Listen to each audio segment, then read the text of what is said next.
You are listening to Radio Long Island City, recorded at our studios near Hell Gate, 9 kilometers north of the Harbor Hill Moraine. And now, the Observatory. The Observatory, Wednesday the 19th of August, 2026. It is 59 days after the summer solstice. It is 34 days before the autumnal equinox. In today's episode, sunflowers, a plea to Thomas Jefferson, the gold rush, a coup in Iran, hunger stones, Ogden Nash, and the bargain stop. Today's forecast, sunny. High near 88 degrees Fahrenheit, 31.1 Celsius. Calm wind becoming west 5 to 8 miles per hour in the afternoon. The sun rises today at 6:10 a.m. Solar noon takes place today at 12:59 p.m.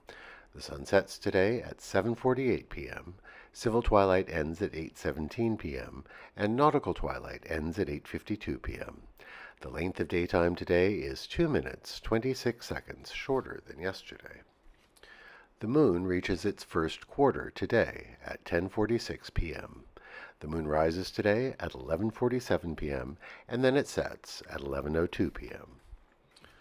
These are the predicted tides today for Horns Hook. In the wee hours, high tide, 3:34 a.m., 1 meter 28. In the morning, low tide, 9:36 a.m., 27 centimeters. In the afternoon, high tide, 3:55 p.m., 1 meter 49. At night, low tide, 10:22 p.m., 27 centimeters. In our shared realm of plants and animals, the sunflowers have grown tall and full. Their flower heads are rimmed with bright yellow petals and are just beginning to get heavy and droop forward. Sunflowers are native to the Americas, probably to the southwestern United States and northern Mexico. In pre-Columbian times, their cultivation had already spread up and down North and South America, and now they are grown all across the world. Here they are a popular flower for people who adopt unused street tree beds. They grow quickly and they grow tall, having a strong presence on a busy street. There's a fine stand of sunflowers on Crescent Street at the corner of Broadway. Commemorations. On this day in 1791, Benjamin Banneker wrote to Thomas Jefferson, who was at the time serving as Secretary of State. Banneker is an interesting man. A black freeman, he taught himself math, science, astronomy, and natural history. He worked on the surveying team that laid out the new District of Columbia, and he published almanacs with a wealth of astronomical and calendar information.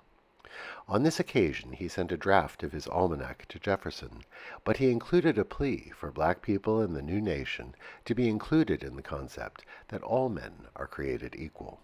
He called for black people to be released from what he called tyrannical thraldom and narrow prejudices.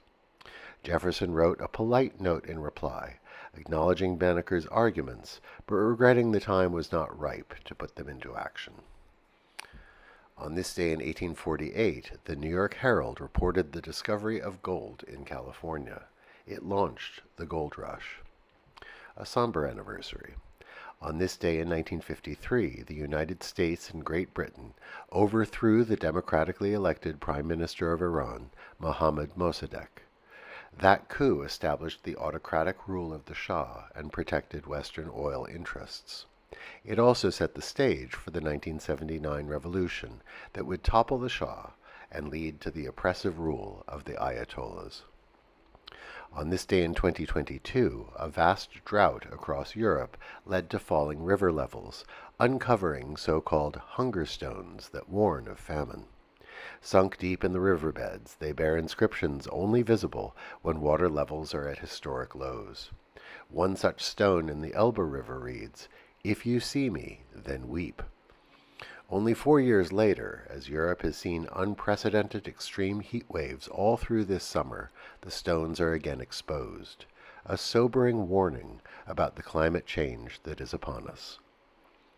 Today we remember Ogden Nash, born this day in 1902 in Rye, New York. Nash was the greatest American writer of light verse from the mid-20th century. His poems were printed widely, and he made a career on the lecture circuit and on television. In his Reflections on Ice Breaking, he wrote the famous line, "Candy is dandy, but liquor is quicker." He also wrote, The cow is of the bovine ilk. One end is moo, the other milk. And the trouble with a kitten is that eventually it becomes a cat. His poetry reflects a gentler, lighter sensibility than our own. Remember Ogden Nash today. This week we are remembering stores that once were neighborhood landmarks. Today we honor the Bargain Stop, which stood at the corner of 33rd Street and Grand Avenue. It was a general store for anything you might need in the house: kitchenware, bedding, light hardware, tools, clothes, holiday decorations. And the quality was good. Many of the kitchen tools were bought on the secondary market and proved durable. So unlike the cheaply produced goods in most 99-cent and discount stores today. The Bargain Stop opened in 1991, but when it closed in 2017, its owner, Peter Christakos, said that newer, younger arrivals in the neighborhood didn't shop in brick-and-mortar stores. They shopped on the internet. Remember that reliable emporium, the Bargain Stop. And that is the Observatory, Wednesday the 19th of August, 2026.